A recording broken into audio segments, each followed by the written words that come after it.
Bismillahirrahmanirrahim. Assalamualaikum warahmatullahi wabarakatuh.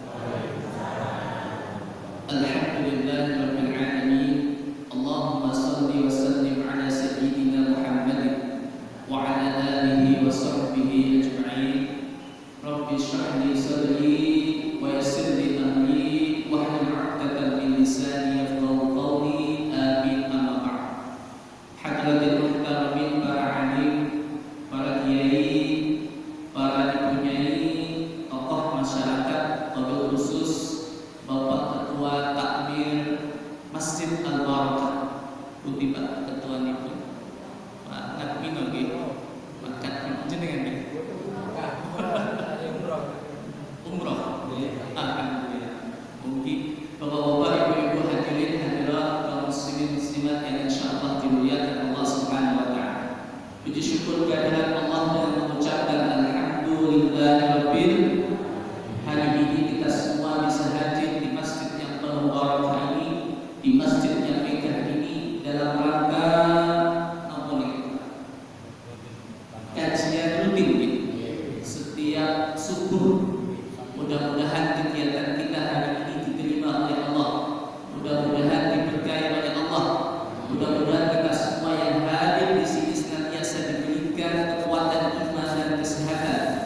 Mudah-mudahan kita semua telah dipanggil oleh Allah dalam keadaan terbaik, yakni husnul khatimah, dan mudah-mudahan kita semua nanti akan dikumpulkan bersama baginda Rasulullah sallallahu alaihi wasallam di surganya Allah, sebagaimana sabda Rasulullah, man ahya sunnati faqad ahabbani wa man ahabbani kana ma'i fil jannah. Barang siapa yang menghidupkan sunnahku, maka sungguh dia telah mencintaiku, dan barang siapa mencintaiku, dia bersama aku di surga. Amin amin ya rabbal alamin. Bapak-bapak, ibu hadirin hadirat, kaum muslimin muslimat yang insyaallah dimuliakan Allah Subhanahu wa taala. Saya diberikan amanah untuk menyampaikan mau'izah hasanah. Sajane kula nek dikengken mau'izah hasanah ini agak khawatir, agak takut. Kenapa? Karena orang yang suka memberikan mau'izah hasanah, memberikan tausiah, memberikan nasihat, ini tanggung jawabnya besar sekali, dunia akhirat. Saya teringat dengan peristiwa 27 Rajab sebelum Ramadan. Peristiwa apa itu, Pak? Masih ingat? Yang bisa menjawab boleh pulang, nggak usah kembali. Peristiwa apa? 27 Rajab, Pak. Bu? Apa? Isra Mi'raj. Isra itu apa? Masih ingat? Bapak? Isra, Ibu, perjalanan baginda Rasulullah sallallahu alaihi wasallam dari Masjidil Haram ke Masjidil Aqsa. Masjidil Haram ada di mana? Ibu, Bapak? Masjidil Haram, Bapak? Di Mekah. Kalau Masjid Al-Barakah ada di mana? Ramadan. Masjidil Haram ada di Mekah. Kalau Masjidil Aqsa Palestina.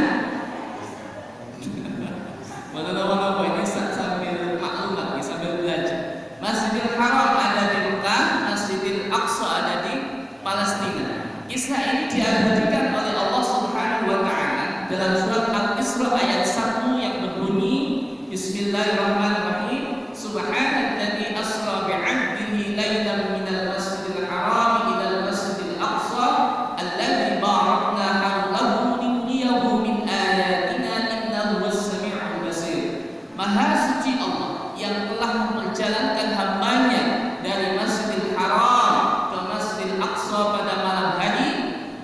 Alladzi barakna hawlahu, yang kami berkahi sekelilingnya, linuriyahu min ayatina, supaya kami perlihatkan kepadanya sebagian tanda-tanda kebesaran kami. Innahu was-sami'ul basir, sesungguhnya Allah itu Maha mendengar dan Maha melihat. Kalau Mi'raj apa, Pak? Isra sudah, cara Rasulullah dari Masjidil Haram ke Masjidil Aqsa. Kalau Mi'raj,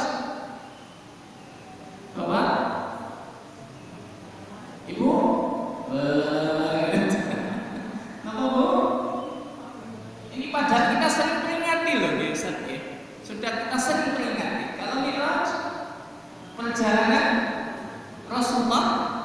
dari Masjidil Aqsa ke Sidratul Muntaha atau menghadap Allah Subhanahu wa taala untuk menerima perintah yang namanya salat.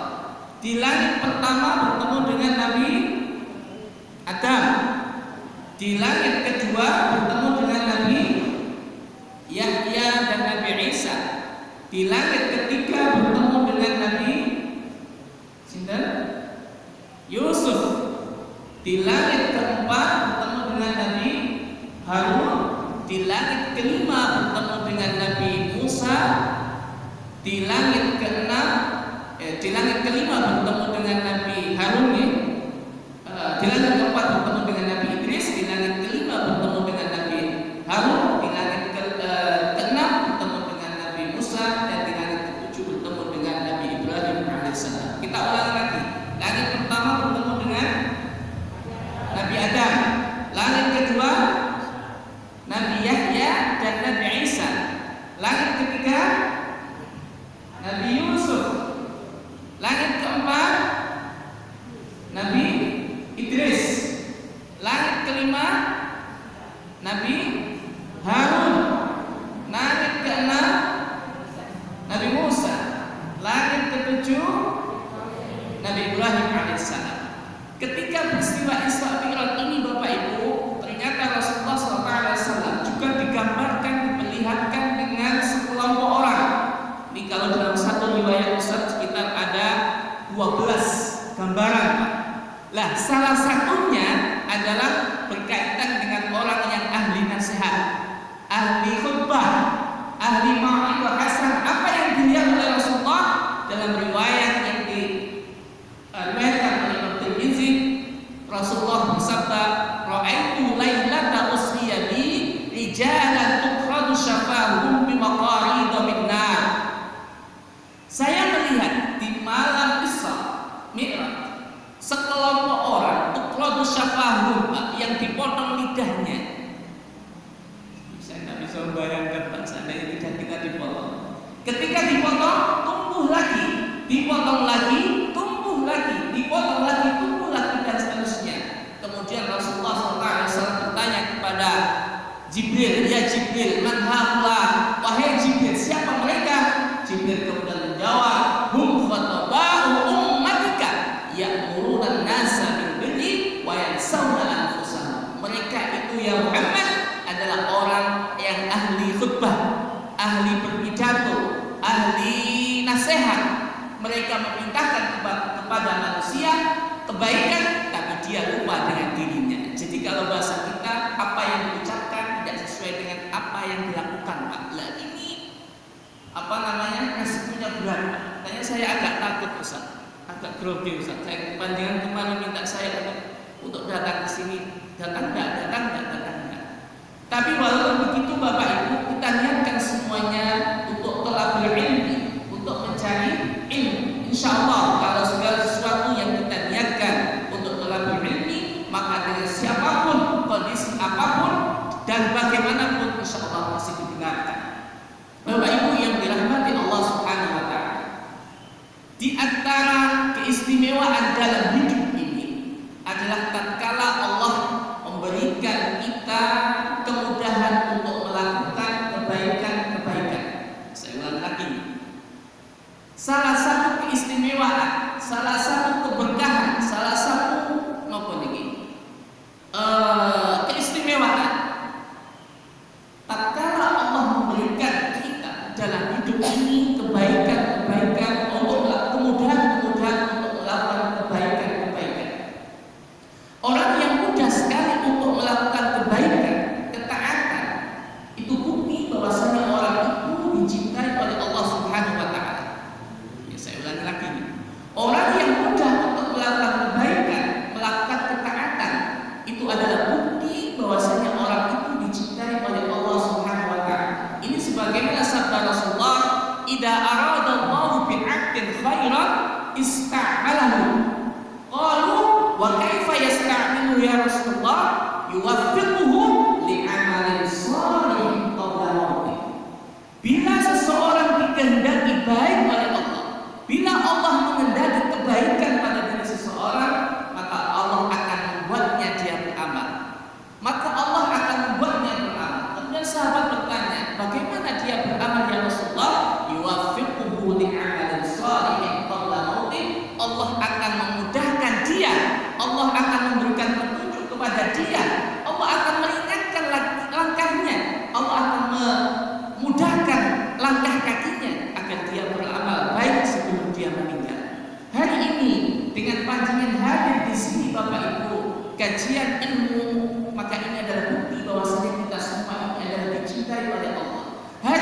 dengan kita menjalankan puasa yang diperintahkan oleh Allah, kemudian kita melakukan puasa, melaksanakan puasa, itu adalah bukti kita dicintai oleh Allah. Hari ini dengan kita menjalankan sholat subuh berjamaah, ini adalah bukti bahwa kita ini adalah dicintai oleh Allah Subhanahu wa taala.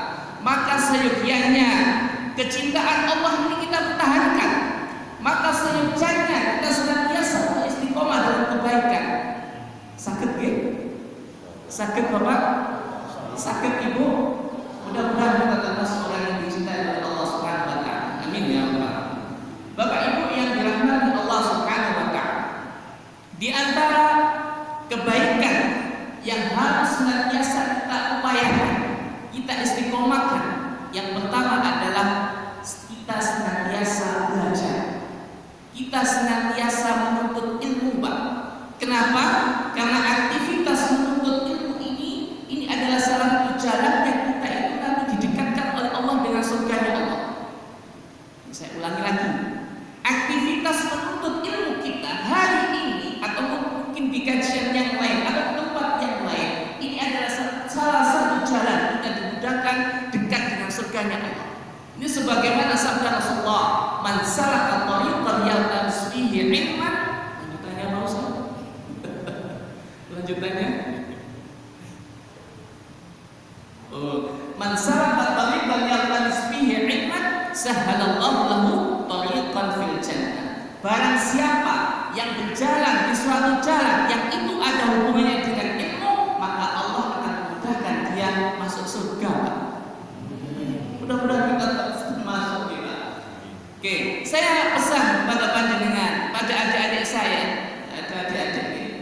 Kalau waktunya sekolah-sekolah, kalau waktunya kuliah-kuliah, ada yang mahasiswa di sini?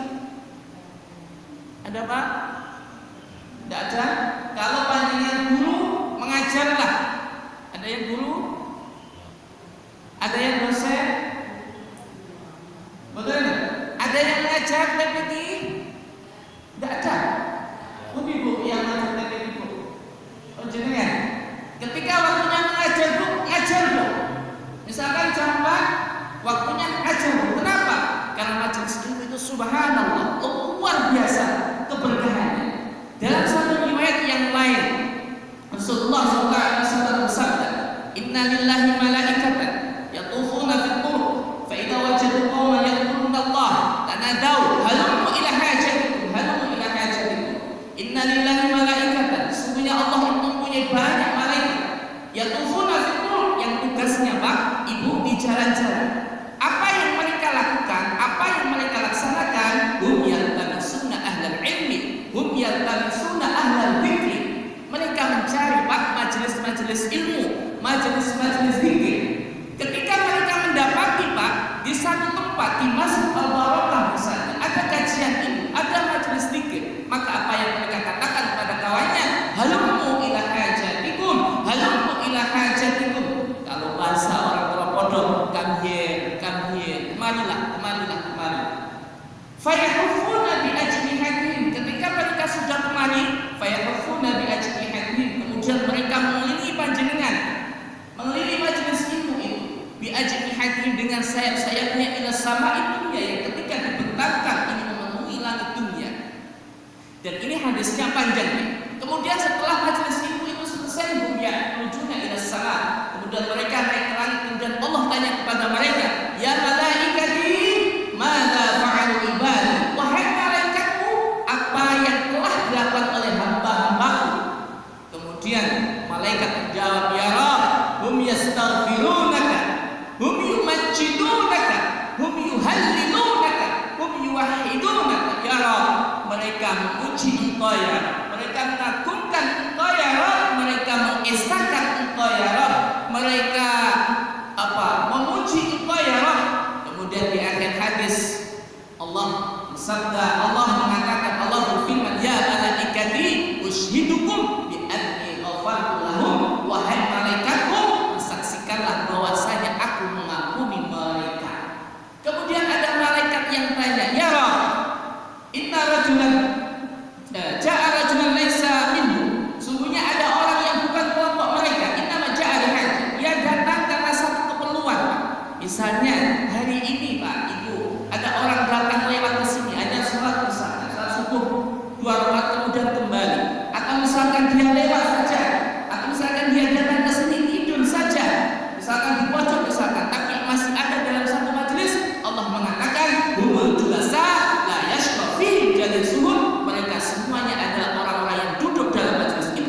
dia di situ tidak memberikan efek sama sekali dengan keberkahan Allah Subhanahu wa taala. Jadi walaupun dia kesini Bapak Ibu tidur saja misalkan atau lewat saja, tapi ketepaan dia ada di majelis ilmu, maka insya Allah semuanya akan mendapatkan keberkahan kajian, keberkahan majelis ilmu tersebut. Ini kalau diibaratkan, kalau panjenengan yang punya sawah, ada yang punya sawah? Pundi? Nggak ada sawah semua? Nggak ada apa? Panjenengan kalau tanam padi, kira-kira kalau kita mengairi sawah, kalau bahasa orang Jombang itu melelep, melelep sawah. Itu yang kita maksud apanya Pak? Padinya atau sawahnya Pak? Tujuannya apa? Tujuannya untuk apa melelep Pak? Lagi, tujuannya untuk padinya atau untuk sawahnya? Padinya Pak. Tapi kira-kira air itu dinikmati oleh siapa? Semua makhluk Allah yang ada di sawah, ada katak, ada ular, ada kalajengking, ada buaya, ada gajah, kebun binatang semuanya. Semuanya Pak kena air itu sama dengan rahmat Allah. Tujuan Allah memberikan rahmat untuk orang yang ada di sini, tapi orang yang tidur di sini, orang yang lewat di sini, orang yang hanya misalkan lewat tok gitu ya, di sini untuk dan sebagainya, semuanya kena. Karena keberkahan majelis ini. Makanya Bapak Ibu, ketika ada kegiatan kajian ilmu seperti ini, jadi harus semangat. Apalagi ini di bulan suci Ramadan, pahala yang ditingkatkan oleh Allah Subhanahu wa taala. Ini yang pertama. Kemudian kebaikan yang kedua yang harus sering kita upayakan, senantiasa kita istiqomah, adalah kebaikan untuk istri kita, untuk suami kita. Bapak di sini bersama istri apa mboten? Mana Pak istrinya? Oh di situ. Semuanya nih. Ibu di sini sama Bapak? Ibu, nggih, mana suaminya Pak? Oh yang ini. Ibu Bapak, ketahuilah dalam mengalami bahtera rumah tangga, saya ada yang namanya konflik, betul nggih? Ada enggak rumah tangga yang berjalan dengan mulus? Tidak ada. Oleh karena itu, Rasulullah SAW berpesan kepada kita semua, Pak, ketahuilah bahwasanya rumah tangga yang kita laksanakan, yang kita lalui sekarang ini adalah salah satu tanda kebesaran Allah. Saya ulangi lagi, rumah tangga yang kita jalani sekarang ini itu adalah salah satu tanda kebesaran Allah. Ini sebagaimana firman Allah dalam surat Al-Rum ayat 21, wa min ayatihi an khalaqalakum min anfusikum azwaja. Dan di antara tanda-tanda kebesarannya, kebesaran Allah, an khalaqalakum azwaja, yang menjadikan kalian berpasang-pasangan. Suami itu adalah ayat Allah. Istri itu adalah ayat Allah. Kalau selama ini Pak yang kita kenal ayat itu adalah sesuatu yang mengandung huruf, misalnya ayat surat Al-Fatihah, ayat surat Al-Baqarah, ayat surat Ali Imran, ayat surat An-Nisa. Kalaulah selama ini yang kita kenal ayat itu adalah sesuatu yang mengandung harokat, alhamdulillah, ada harokatnya Pak. Dan ini ada ayat yang itu tidak mengandung huruf, yang itu tidak mengandung harokat. Ayat itu adalah pasangan hidup kita, ayat itu adalah istri kita, ayat itu adalah suami kita. Yang mengatakan ayat ini bukan saya Bapak Ibu, tapi yang mengatakan ayat ini adalah Allah Subhanahu wa taala dalam surat Al-Rum ayat 21, wa min ayatihi an khalaqalakum min anfusikum azwaja. Kalaulah kita tahu bahwasanya istri itu adalah ayat Allah, saya yakin Bapak tidak akan ada suami yang akan memukul istrinya. Tidak akan ada suami yang akan biasanya menendang istrinya. Tidak akan ada suami yang akan menyakiti hati istrinya. Kenapa? Karena suami tahu bahwasanya istri itu adalah ayat Allah. Begitu juga sebaliknya ibu, ketika istri itu tahu, wanita itu tahu, istri itu tahu bahwasanya suami itu adalah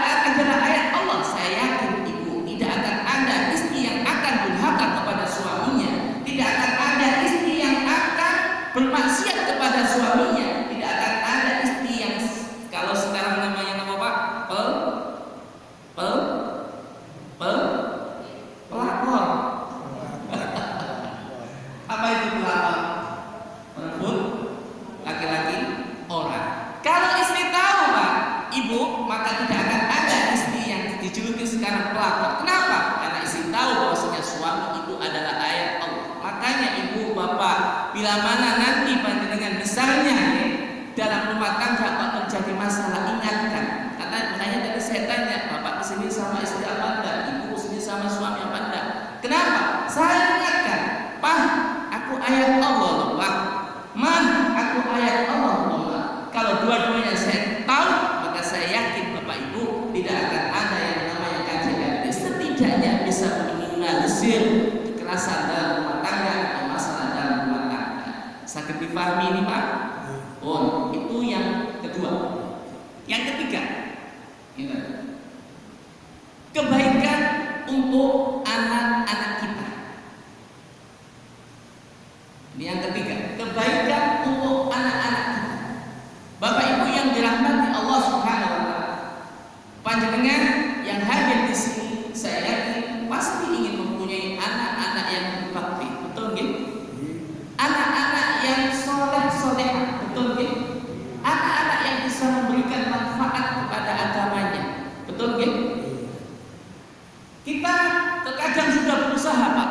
Maksudnya kita berusaha untuk mempunyai anak-anak yang baik, anak-anak yang soleh. Tapi terkadang harapan untuk menjadikan anak-anak kita anak-anak yang baik ini bertepuk sebelah kanan. Tahu bertepuk sebelah kanan? Jadi, tidak sesuai harapan. Itulah kenapa kemudian Allah memberikan kepada kita 4 gambaran sifat anak, dan 4 gambaran sifat anak ini Bapak itu pasti ada dalam anak-anak kita. Saya tidak tahu anak panjenengan termasuk mana, apakah yang nomor 1, apakah yang nomor 2, apakah yang nomor 3 atau yang nomor 4. Sifat yang pertama yang digambarkan oleh Allah Subhanahu wa taala dalam Al-Qur'an, sebagaimana Allah menggambarkan sikap keluarga. Itu yang pertama adalah anak itu adalah perhiasan bagi orang tuanya. Ini sebagaimana surat Al-Furqan ayat 15 ayat 14 Allah berfirman zuyyina lin-nasi hubbus syahawati minan nisa'i wal banin. Zuyyina dihiasi lin-nasi bagi manusia hubbus syahawat, kecintaan akan keinginan-keinginan minan nisa, wanita-wanita wal banin, dan anak-anak. Anak sebagai perhiasan kedua orang tuanya. Namanya perhiasan ibu biasanya ingin diapakan? Perhiasan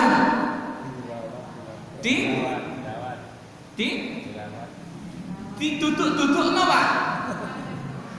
Ibu kalau punya gelang kira-kira ditunjukkan tetangga benar. Apalagi besok hari raya nih, dengan beli gelang isi tangan kanan dipenuhi semua, tangan kiri penuh semua, anting-anting dan sebagainya. Kira-kira kalau biasa ini diapakan? Dipamerkan Pak. Betul ini? Nah ini yang pengalaman itu. Punya baju baru ingin dilihat oleh tetangga, punya mobil ingin dilihat oleh tetangga, punya perhiasan ingin dilihat oleh tetangga. Sama dengan anak kita. Anak sebagai perhiasan ingin diketok-ketok kepada tetangga. Anak saya itu loh, kemarin juara 1 lomba makan kerupuk misalnya. Anak saya itu kemarin juara 1 di kelasnya. Anak saya itu kemarin itu dapat beasiswa ke Mesir misalnya. Anak saya dan sebagainya. Betul Pak ini ya? Nah, Ibu Bapak, terkadang seorang orang tua ini sampai merendahkan dirinya dalam rangka untuk mengangkat derajat anaknya. Kita sering mendengar tetangga kita atau kawan kita mengatakan, walaupun saya ini hanya lulus SD, tapi anak saya ini sudah S3. Pernah Pak? Walaupun saya ini tidak bisa atau tidak hafal Al-Quran, tapi anak saya ini hafal 50 juz. Walaupun saya ini misalnya gak ganteng, tapi anak saya ini seperti artis, seperti Raffi Ahmad misalnya, dan lain sebagainya. Pernah gak seperti ini? Sering Pak. Orang tua mau merendahkan dirinya, dia berkaca kepada anaknya. Kenapa? Karena ini dia ingin mengangkat derajat anaknya. Bahkan Pak, ini yang sering kita terjadi, dan ini mungkin kurang bagus di dalam dunia pendidikan dan sebagainya. Apa itu? Gara-gara masalah dengan anak, sampai orang tua itu bermasalah dengan tetangga. Misalnya anak kita berkelahi atau ada masalah dengan kawannya, kira-kira yang disalahkan siapa? Anak jenengan, putra jenengan bertengkar dengan kawannya di sekolah misalnya. Yang disalahkan siapa? Orang tuanya, gitu. Bukan anak kita yang disalahkan atau anaknya. Juga misalnya di sekolah anak kita dijewer oleh gurunya, yang disalahkan siapa? Gurunya. Padahal dulu ketika kita sekolah sering kali kita dijewer sama guru kita, betul? Sering dihukum sama guru kita, betul? Dan itu yang membuat panjenengan seperti sekarang ini kuat menghadapi semua masalah. Tapi kalau anak-anak sekarang sedikit-sedikit lapor, sedikit-sedikit lapor, sedikit-sedikit lapor, ini yang kurang bagus, Pak. Makanya anak ini adalah perhiasan kedua orang tuanya. Jika ada orang tua seperti ini Bapak Ibu, maka dengarkanlah saja. Ojo sampai di apa Pak biasanya Pak? Ditanggapi Pak, biarkan saja. Kenapa? Karena orang tua seperti ini adalah tipe yaitu orang tua yang menjadikan anaknya sebagai perhiasan atau anak itu sebagai perhiasan kedua orang tuanya. Ini yang pertama. Kemudian tipe anak yang kedua, anak itu adalah musuh bagi kedua orang tuanya, Pak. Alhamdulillah. Kita mungkin tanpa menyadari selama ini kita dengan anak-anak kita mungkin jauh, Pak. Mungkin kita hubungan kita dengan anak kita itu tidak seharmonis. Ada masalah anak kita misalnya kita suruh sholat tidak mau, malah meweli. Kita suruh sekolah tidak mau, kita meweli. Bahkan kita sering mendengar banyak sekali anak-anak kita yang gara-gara tidak dibelikan oleh handphone oleh kedua orang tuanya, dia berani memukul orang tuanya. Betul? Gara-gara dia tidak dibelikan motor misalnya, NMAX misalnya yang terbaru sekarang misalnya, dia itu menendang orang tuanya. Bahkan kemarin saya mendengar Bapak di Medan ada anak yang warisannya kurang, berani apa? Membunuh orang tuanya. Ini adalah anak itu adalah musuh kedua orang tuanya. Makanya kalau orang Jawa ada yang mengatakan orang tua itu kalau kaya anak jadi raja. Kalau anak itu yang kaya orang tua jadi pembantu, Pak. Ini yang terjadi. Makanya oleh karena itu kita harus mengetahui apakah anak kita termasuk tipe yang kedua. Seperti yang dijelaskan oleh ulama, ketika terjadi hal-hal seperti ini ada dua kemungkinan Bapak. Yang pertama itu adalah ujian bagi kedua orang tuanya. Ini sebagaimana ujian yang diberikan oleh Allah kepada Nabi Nuh alaihissalam yang punya anak namanya siapa? Anaknya Nabi Nuh, Bapak? Kan'an, Pak. Jadi anaknya Nabi Nuh namanya Kan'an. Allah menguji Nabi Nuh dengan apa? Anak yang durhaka. Padahal Nabi Nuh itu seorang nabi dan termasuk ulul azmi. Jadi nabi yang 5 orang nabi yang diberikan oleh Allah ujian tetapi punya kesabaran yang luar biasa, termasuk Nabi Nuh alaihissalam. Apa yang terjadi? Dia diminta beriman oleh ayahnya Nabi Nuh. Bahkan di dalam Al-Quran disebutkan bahwa ya bunayya, ketika terjadi banjir yang luar biasa, ya bunayya irkab ma'ana, ya bunayya irkab ma'ana, wahai anakku, ayo naik bersama kami, naiklah kapal bersama kami. Qala, apa yang dikatakan oleh anak Nabi Nuh? Dikatakan sa'awi ila jabalin ya'simuni minal ma'. Tidak wahai ayahku, tapi aku akan menuju ke gunung yang tinggi itu, ya'simuni minal ma', yang akan melindungi aku dari banjir. Kemudian Nabi Nuh berkata, qala la 'asimal yaum, la 'asimal yaum, pada hari ini tidak ada yang bisa melindungi illa man rahimah rabbi, kecuali orang yang mendapatkan kasih sayang dari Tuhanku. Akhirnya anaknya tenggelam. Kemungkinan yang kedua adalah salah dalam mendidik ibu bapak. Kita mungkin terlalu memanjakan anak. Ini juga problem. Kita terlalu mungkin sering menuntut anak sehingga ketika dia besar, misalnya dia kondisi kita tidak punya apa-apa, anak kita kemudian menuntut karena terbiasa dengan didikan, memanjakan anak dan sebagainya. Ini tipe anak yang kedua. Tipe anak ketiga Bapak Ibu, anak itu adalah fitnah bagi kedua orang tuanya. Anak itu adalah ujian bagi kedua orang tuanya. Ini sebagaimana firman Allah dalam surat At-Taghabun ayat 15 lanjutannya. Innama amwalukum wa auladukum fitnah wallahu 'indahu ajrun 'adzim. Sesungguhnya harta-harta kalian dan anak-anak kalian adalah ujian bagi kalian.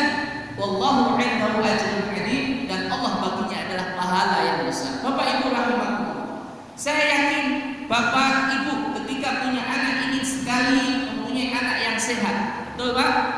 Mempunyai anak yang kuat, mempunyai anak yang normal seperti yang lain. Tapi terkadang harapan kita tidak sesuai dengan yang kita inginkan. Anak kita lahir dalam keadaan ABK, anak berkebutuhan khusus, dalam keadaan cacat, ada? Dalam keadaan apa Pak? Motor delay atau mungkin epilepsi dan sebagainya, atau dalam keadaan berpenyakitan. Harapan kita untuk mempunyai anak yang normal itu tidak ada, tidak sesuai dengan harapan kita. Ketika jenengan diberikan oleh Allah putra putri seperti ini, maka yang dilakukan oleh orang tua adalah satu Pak, bersabar. Okay? Bersabar. Ngapunten, saya bisa mengatakan seperti ini, saya ini mempunyai anak 4. Satu, anak saya ini adalah dulu prematur, lahirnya prematur. Jadi dia usia 9 tahun, bukan 9 tahun, 7 bulan, 4 bulan. Itu sudah air ketuban istri sudah keluar. Sudah keluar Pak. Karena mobilitas, aktivitas, naik bis dan sebagainya untuk mengajar. Kemudian di usia 7 tahun menginjak ke 8, saking ininya keluarnya saking derasnya air ketuban itu sehingga dia harus dilahirkan. Akhirnya anak saya yang pertama ini kemudian dilahirkan. Tapi apa yang terjadi? Dia mengalami yang namanya motor delay. Apa itu motor delay? Yaitu seharusnya keterlambatan dalam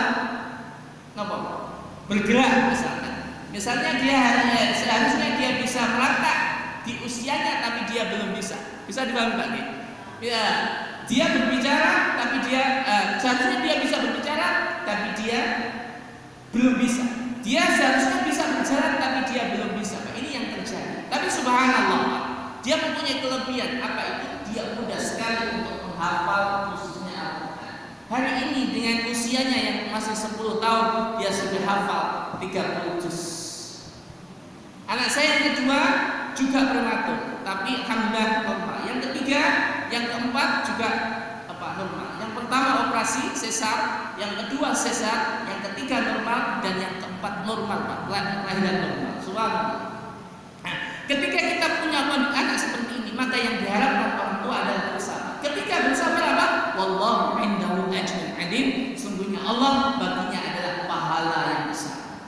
Tiba anak yang keempat, ini yang kita damba-dambakan. Apa itu? Anak itu sebagai permata hati kedua orang tuanya.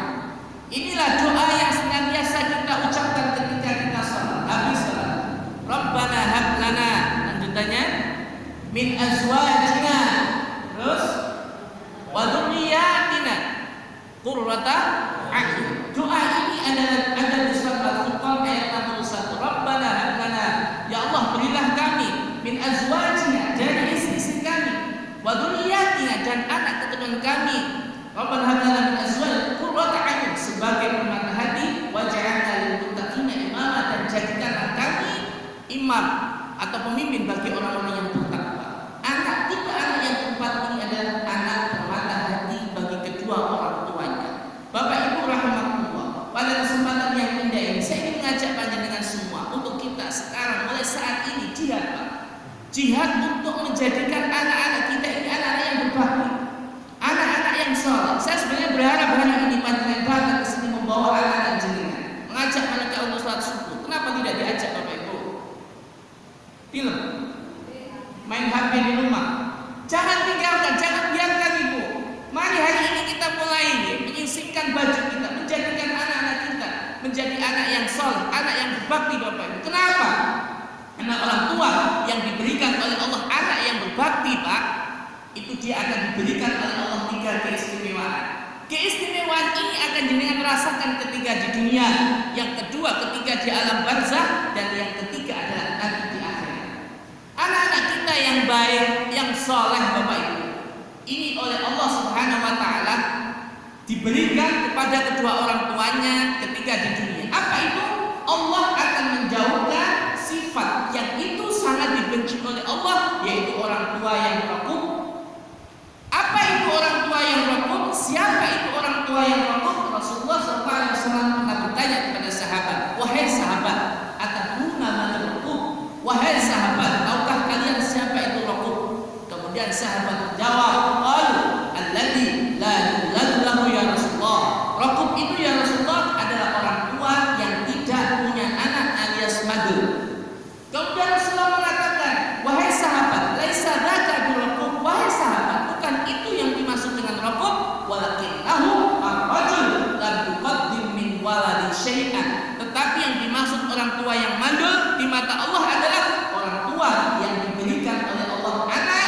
banyak, tapi anaknya itu sama sekali tidak bisa memberikan manfaat kepada agamanya, Pak.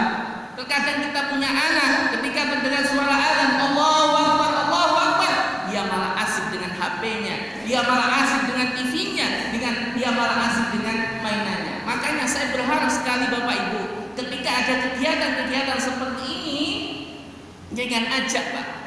Jenengan bawa anak jenengan walaupun dia tidur, Pak. Kenapa? Karena ini nanti akan jadi cerita untuk cucu-cucu jenengan.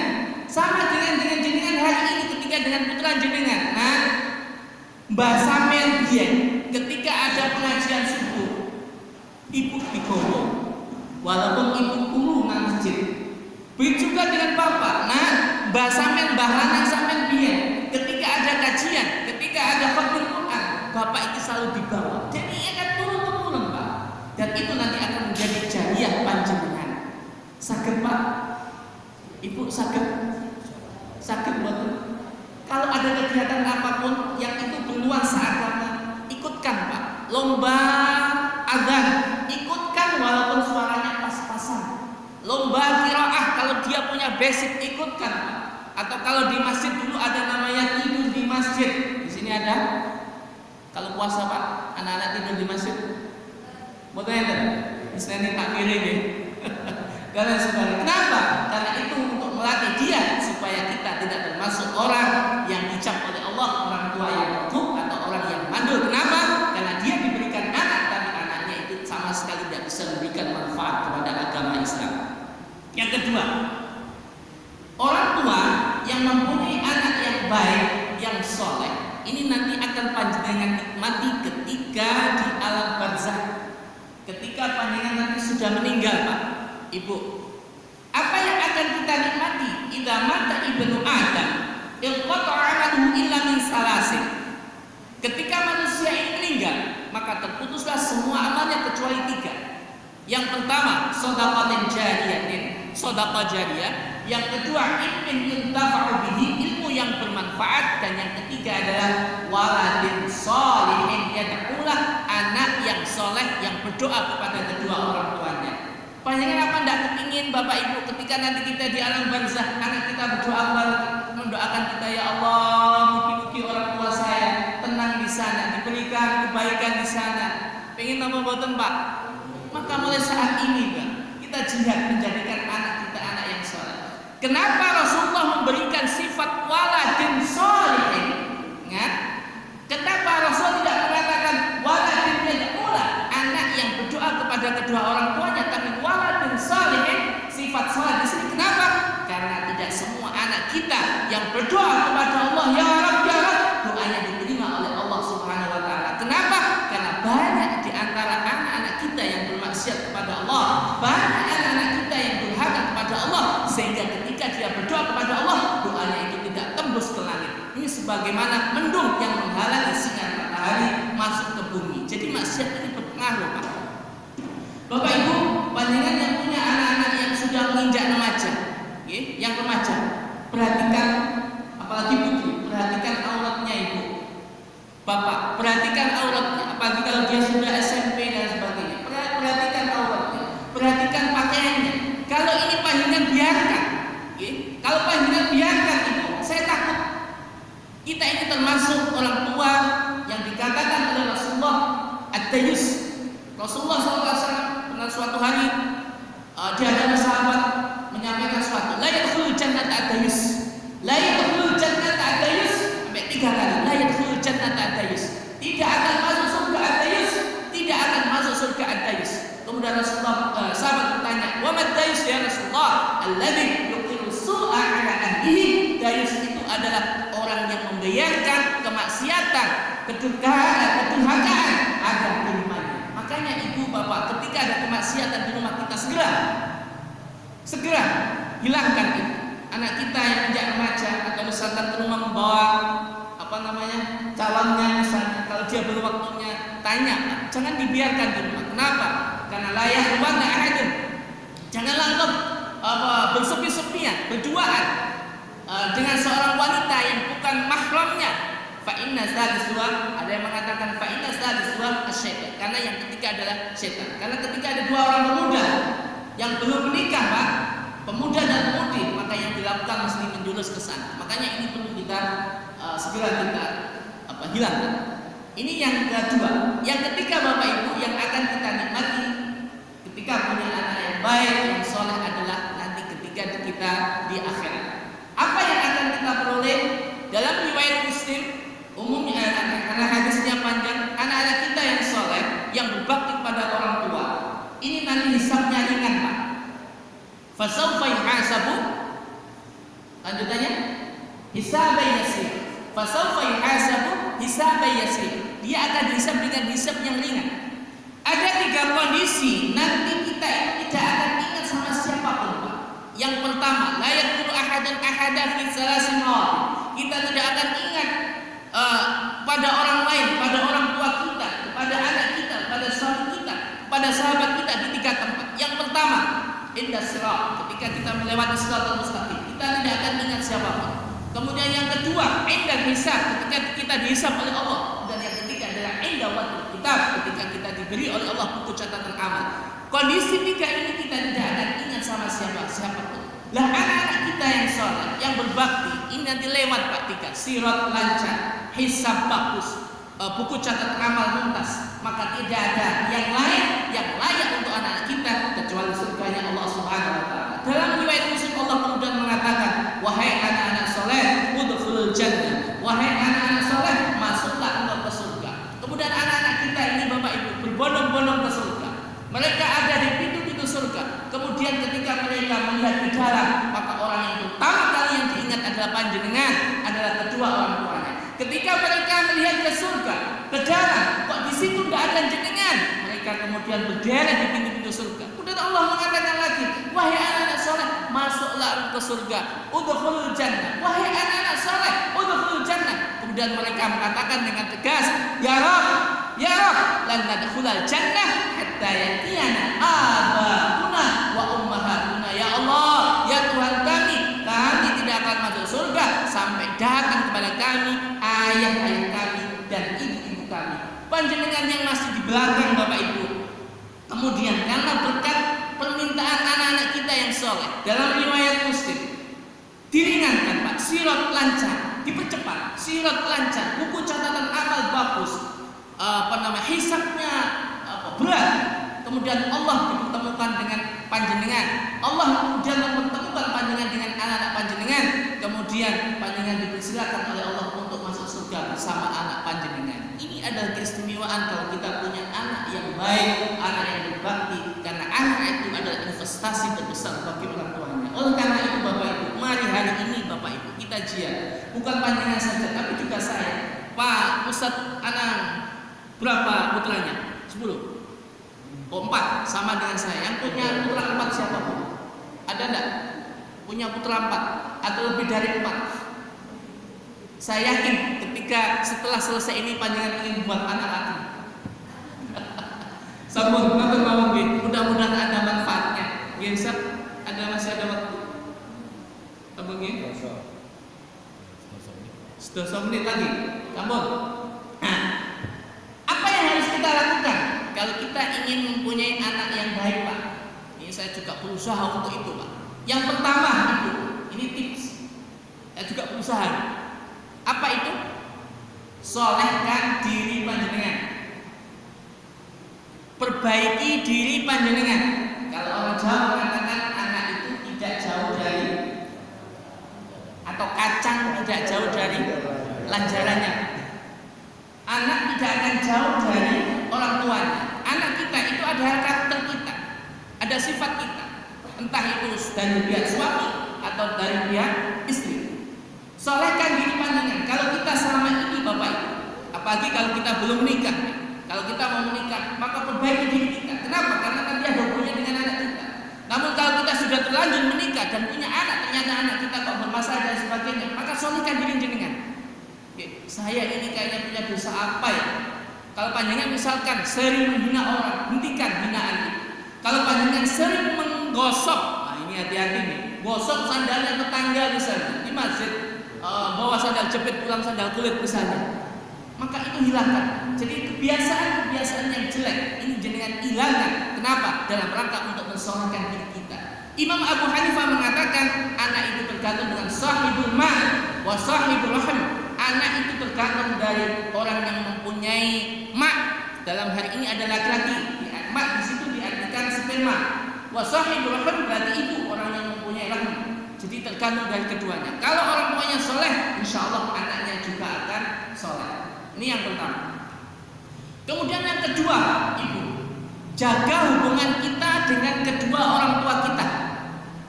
Ngapunten sahabat, hari ini yang orang tuanya masih ada, angkat tangannya.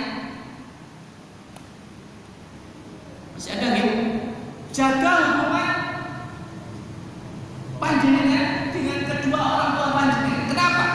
Imam Adz-Dzahabi mengatakan, man waqara walidayhi razaqahu Allahu waladan yuwakkilu wa man lam yuwakkil walidayhi razaqahu Allahu waladan lam yuwakkilu. Barang siapa yang menghinakan kedua orang tuanya, maka Allah akan memberikan rezeki anak yang juga akan menghinakannya. Barang siapa yang tidak pernah menghinakan kedua orang tuanya, maka Allah juga tidak akan memberikan rezeki atau memberikan rezeki anak yang juga tidak akan menghinakannya. Dalam riwayat yang lain Bapak Ibu, tidak ada kebaikan di dunia yang itu pahalanya akan disegerakan di dunia sebelum nanti di akhirat, kecuali kebaikan kita kepada kedua orang tua kita. Tidak ada keburukan yang balasannya akan disegerakan oleh Allah di dunia sebelum nanti di akhirat, kecuali keburukan kita kepada kedua orang tua kita. Makanya itu. Loh, sekarang bagaimana kalau orang tua kita sudah meninggal? Dalam satu riwayat, Abu Hurairah pernah bertanya kepada Rasulullah, "Ya Rasulullah, hal baqiya min birri abawayya syai'un ba'da mautihima?" Ya Rasulullah, apakah aku masih bisa berbuat kebaikan untuk orang tuaku, kedua orang tuaku yang sudah meninggal? Dan Rasulullah mengatakan, "Na'am, arba'u khisal, 4 hal. Yang pertama, as-salatu 'alaihima, mendoakan kepada keduanya ibu bapak. Kalau terakhir gini biasanya kita ke makam doakan. Yang kedua, wal istighfar lahuma, memintakan ampun kepada kedua orang tua kita. Makanya dalam satu riwayat di surga itu Pak, ada seseorang yang ditinggikan derajatnya. Inna rajul la turfa'u darajatu, anna rajula la turfa'u darajatu fil jannah. Qala aina atau anna lihada. Jadi ada seseorang yang di surga itu derajatnya ditinggikan. Kemudian dia heran, anna lihada. Ini derajat apa? Ini derajat apa? Kemudian Allah mengatakan, hada istighfari waladika laka. Ini adalah sebab minta ampunnya, istighfarnya anakmu kepadamu. Pun. Yang ketiga, Pak. Tadi yang pertama, yang ketiga, apa yang harus kita lakukan agar kita punya anak yang baik, Pak? Tanamkan akidah sejak dini, Pak. Inilah kemudian kenapa kok penting sekali ketika kita memilih jodoh dan sebagainya, perlu diperhatikan 3B. Apa itu? Bibit, bobot, sama bebek. Bibit, bobot, sama bebek, 3B. Tapi yang penting adalah dalam satu riwayat Rasulullah SAW bersabda, "Annal mar'ah tukahul mar'a li arba'." Yang pertama nomor 1, li jamaliha, cantiknya. Yang kedua,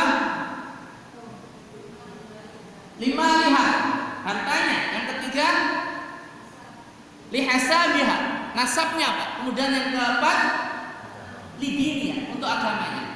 Fadfar bidati din talibat yaga. Cantik, kaya, nasabnya bagus, agamanya bagus. Ini idaman semua laki-laki. Begitu juga perempuan. Kalau punya suami yang nasabnya bagus, kaya, kemudian agamanya bagus, maka ini idaman orang perempuan. Tapi tidak semua laki-laki, tidak semua perempuan itu sempurna. Tidak semuanya sempurna. Oleh karena itu kemudian Rasulullah mengatakan fadfar bidaditin, kalau kaya yonda, cantik yonda, nasabnya juga biasa, maka pilih yang ketiga, apa itu? Agamanya. Kenapa? Taribat ya kan, ketika engkau memilih wanita, memilih suami yang karena agamanya, maka taribat ya kan, engkau akan selamat. Sakit difahami Pak. Jadi tanamkan akidah sejak dini untuk anak kita. Makanya proses dengan sudah menikah, kemudian punya anak, ketika menginjak sekian kita itu selamati tingkepan. Kemudian ada lagi apa Bu ketika jenengan hamil itu? Apa? Ngeloloni. Apa itu? Ngeloni. Bukan ketika hamil, bukan ketika sudah lahir. Tingkepan. Selapan. Selapan itu biasanya apa?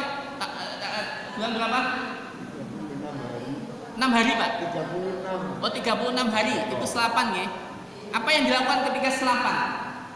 Jenengan lakukan ketika selapan apa? Doa ya. Oke, jangan lupakan doa. Walaupun jenengan anak jenengan misalnya jenengan kulungi, ada yang dikulungi ya kalau orang Jawa itu. Jangan lupakan doa, itu penting. Atau tingkepan. Jangan lupakan doa. Kenapa? Karena anak kita 40 hari yang pertama itu wujudnya dalam rahim itu masih nutfah, masih sperma, bentuknya sperma Pak. Kemudian 40 hari kedua itu adalah alaqah. Apa itu? Darah kepal, satu kepal darah. Ini proses penciptaan manusia. Kemudian summa mudghah, kemudian daging. Jadi 40 hari berarti berapa itu? 120 hari. Nah, ketika sudah 120 hari dalam kandungan, maka kemudian Allah memberikan 4 hal.